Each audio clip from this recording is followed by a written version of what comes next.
Afternoon. Nice to see you all. We start with a couple of announcements. First, tomorrow, as some of you know, Secretary Cohen and Secretary of State Albright are scheduled to travel to Maine together, where Secretary Albright will be the guest lecturer at the second annual William S. Cohen Lecture Series, sponsored by the University of Maine.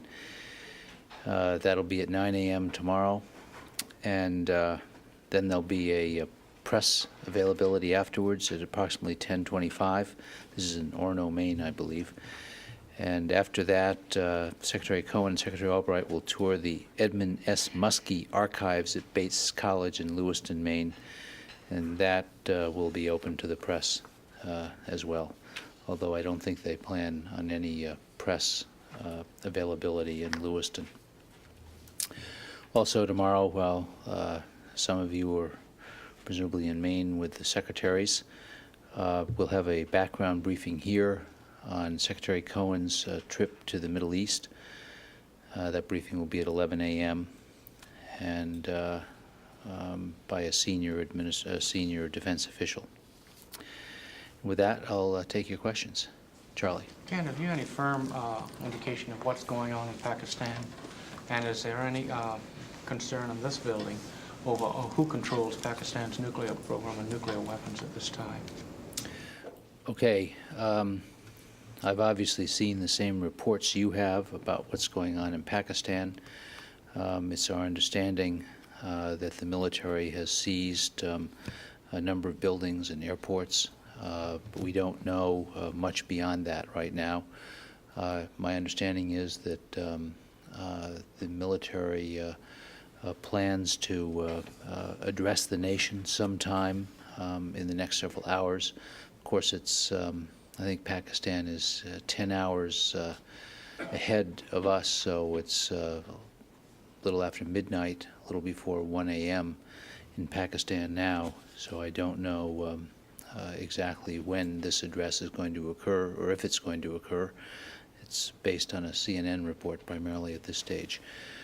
In terms of the nuclear arsenal, it's my understanding that the Pakistani army has controlled the nuclear program and the security of the nuclear weapons as a matter of course. So I don't think that anything should change based on the events that we see taking place in Pakistan today. Has the Defense Secretary tried to get hold of his counterpart in Pakistan, or is there a civilian defense? He has been kept briefed regularly on the events in Pakistan, but to the best of my knowledge, he has not tried to contact anybody over there. But I'm sorry, just again to briefly recap, all you know about what's going on in Pakistan is what you hear and see in reports. You can't confirm that these buildings have been taken over. Well, we also have a very complete report from our embassy in Pakistan, which basically confirms what's been reported in the media. And their report doesn't differ substantially in any way from what's been reported in the press. Signs of a mobilization on the Indian side of the border? Is there any concern in that case that you're detecting? It is my understanding from my esteemed colleague Jamie Rubin at the State Department that there has been a heightened alert by Indian forces along the border. But my only source for that is from the State Department at this stage. Ken, how about in Pakistan? Sorry? Mobilizations in Pakistan? I'm not aware that there have been,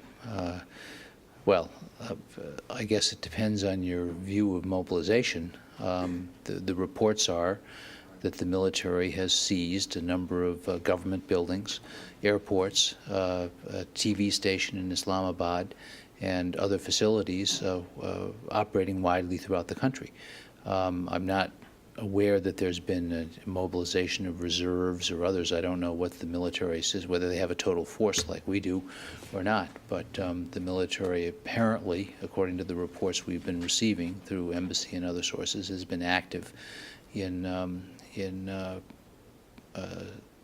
surrounding various government facilities throughout Pakistan. But along the border with India? I'm not aware that, I think most of the action has been occurring in Islamabad, Karachi, Lahore, other major cities. Does this kind of instability in the government of Pakistan underscore the administration's concerns about the proliferation of nuclear weapons? Here you have a nuclear-capable state, and we're not even sure who's in charge at the moment.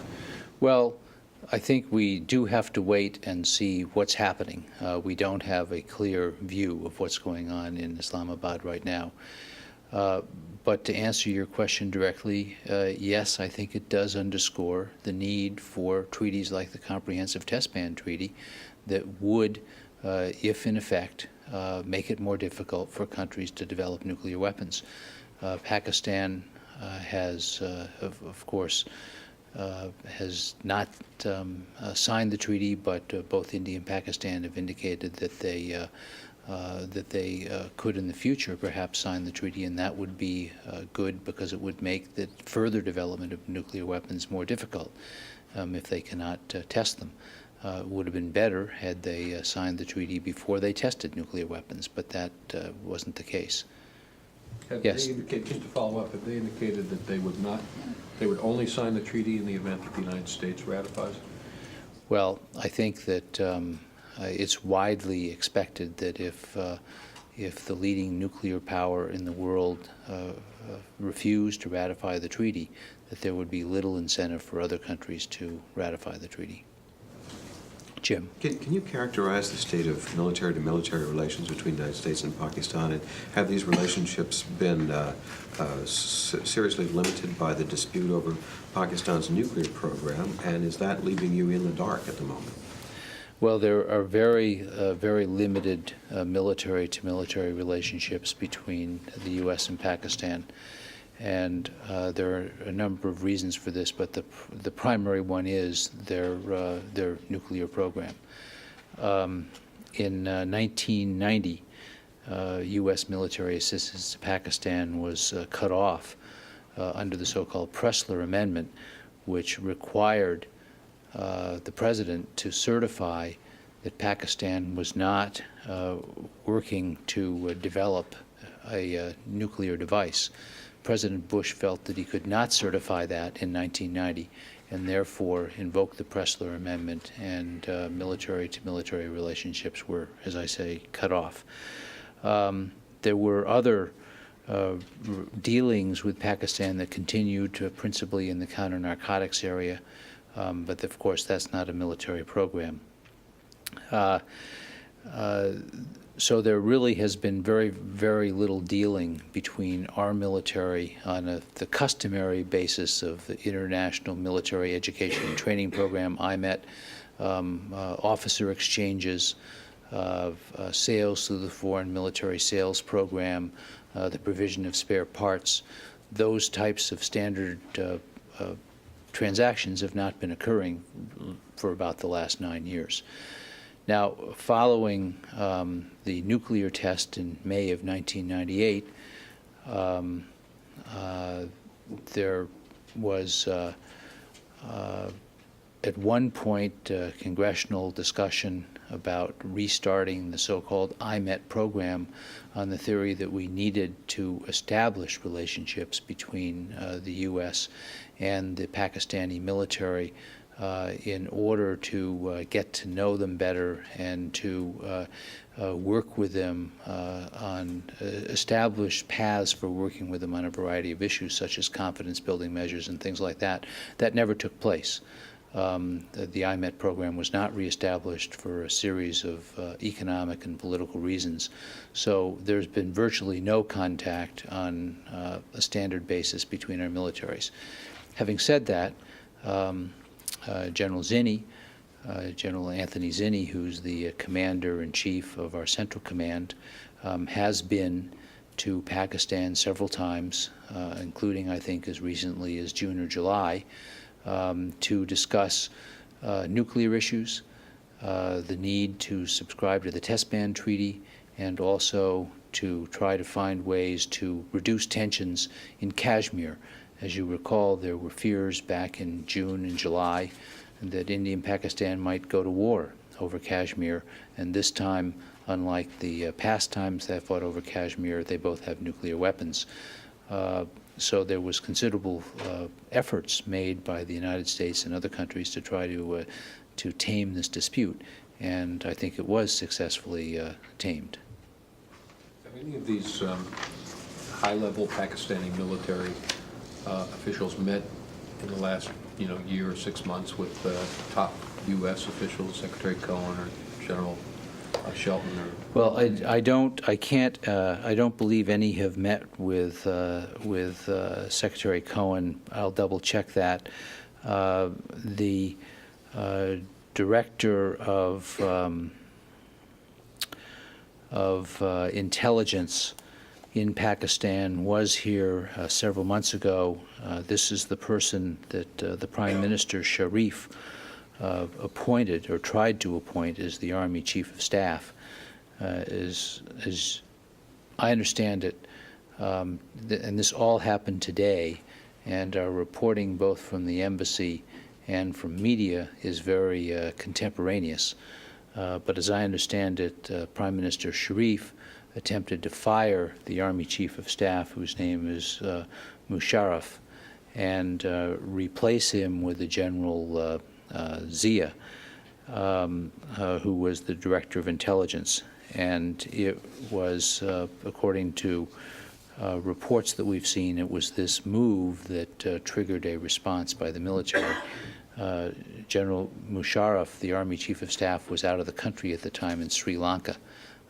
He is now back in Pakistan. He returned, I think, at 7:20, 1920 local time this evening to Pakistan from Sri Lanka. just to follow up, what was the, if military-to-military contacts have essentially been cut off between the U.S. and Pakistan, what was the purpose of General Zia's visit to Washington? Who did he meet with and what was his purpose? I don't know his itinerary, but I think it's very clear that we do have some common concerns with Pakistan. One is counter-narcotics. One is the extreme terrorism in Afghanistan, perhaps connected with the Taliban and other forces in Afghanistan. So there are reasons for us to have a dialogue with Pakistan. As you know, Pakistan was actually very helpful during the Soviet occupation of Afghanistan in the late 1970s, 1979, 1980. So we have had a long strategic relationship with Pakistan over the years. It has been complicated from time to time, as I said earlier, by its nuclear program, and also by the fact that Pakistan does have a history of military governments. I think that Pakistan is a little over 50 years old, and nearly half that time, Pakistan has been governed by the military. Ken? Yes, If I Phil. could, then as best as you can tell at the moment, the military has moved on its own and is not under civilian control, and it appears, could I say, it appears that a coup has taken place? Well, I'd be reluctant to say that a coup's taken place because I just don't think we know the details at this time. I think we're awaiting clarification, just as you are, from Pakistan. And as I said earlier, I've seen reports that that the military leader, General Musharraf, the Army Chief of Staff, plans to make an address to the nation sometime soon, but I don't know when that is. Did the Prime Minister's decision to fire the Army Chief, was that something that came as a surprise to you, or did you know that that was coming? Well, that's a very hard question to answer. There have been widespread reports in the press, including last week's Economist, I believe, and including a recent edition of the Washington Post, about tensions between the Prime Minister and the military. There was speculation in a recent issue of The Economist that there may be a military coup. So certainly this was discussed in Pakistan, it was discussed in the Western media, and I think discussed widely in the Pakistani media over time. So from that standpoint, it was certainly, discussion was in the wind. But there's a big difference between having press reports or press speculation about what may happen and it actually happening. I don't think we had any, I know we had no premonition that it was going to happen, that something like this was going to happen, and particularly happen today. But I want to stress again that there have been widespread reports in the media about this, but that's different from knowing specifically about something about to happen. Yes. Can I change the topic a second? Well, let's finish on this if there are more questions. No, I want to, if military government is installed, what is your assessment on their efforts to support counterterrorism? Do you feel a military government would be supportive of that? Well, first, let me be very clear. The United States supports democracy in Pakistan, and it supports adherence to the Pakistani Constitution.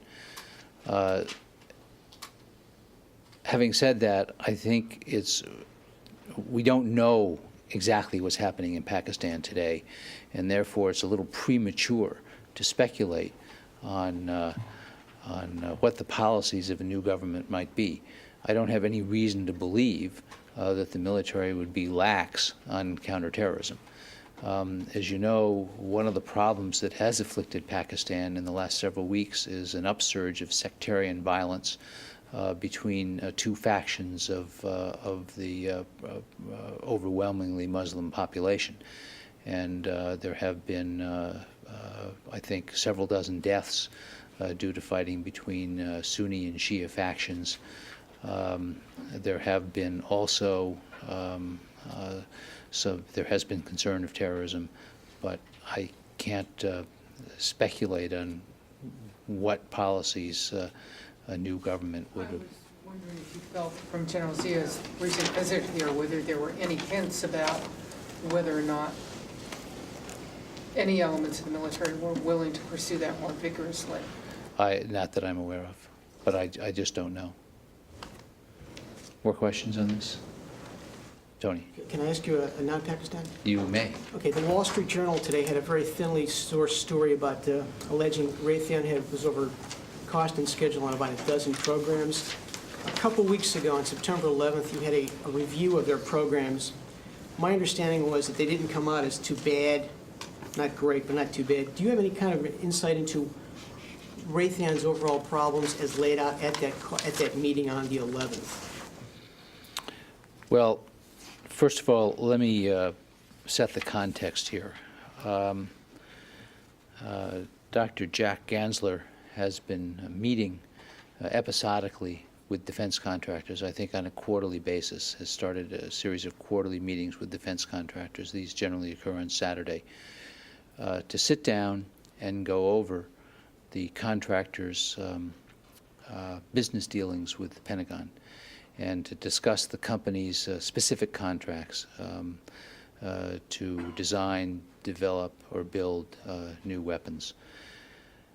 Obviously, the point of those meetings is to focus on whatever problems there may be, not on all the programs that are going well.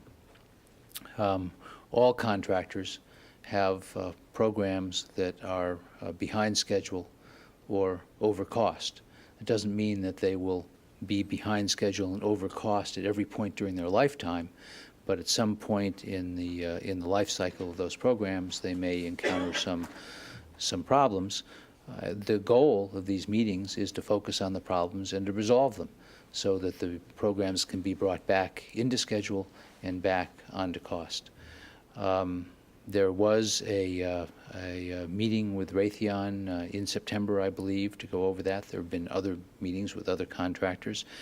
And many contractors, in fact, all contractors, have programs that at some point are behind schedule and over cost. In that regard, Raytheon is no different from other contractors. We consider Raytheon to be a good and reliable contractor. a contractor that brings considerable expertise and skill to its business, and generally performs well. I think the vast majority of its programs are on schedule and within cost. There are some that are not. I would also say that the vast majority of all programs are, by all contractors, are on schedule and at cost, but there are notable exceptions with every contractor, and that's the point of these meetings, to try to resolve those problems. Is the story a fair reflection, though, of the Pentagon's current thinking of on the contractor in general, or on the breadth of issues dealing with the contractor?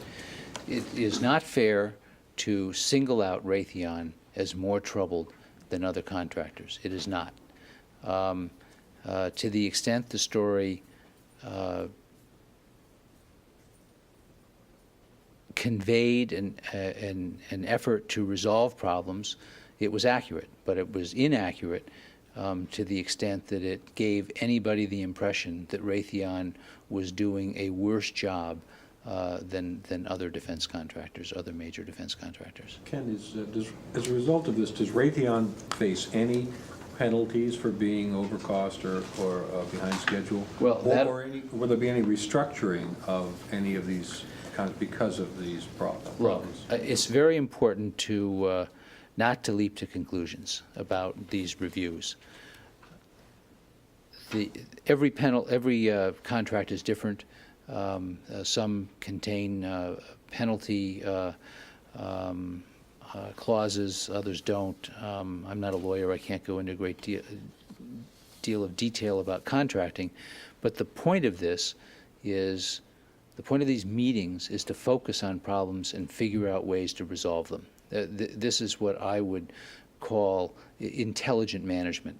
It's an effort by the Defense Department to meet informally with contractors, to look at their contracts and to take whatever steps can be made to get the contracts back on track. Are you concerned at all that there was a brief halt in their stock trading? I can't get into questions about the stock market. I'm Concerned you that a contractor was facing that in general? It concerns me that people have leapt to the wrong conclusion about this story. It concerns me that they have focused on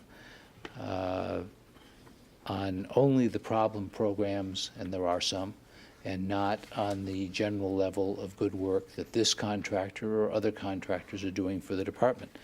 I think that if you looked at the obverse of this situation, suppose the Pentagon never sat down informally with contractors, it never sat down to discuss ways to deal with problems that might develop, I think people would regard that as irresponsible.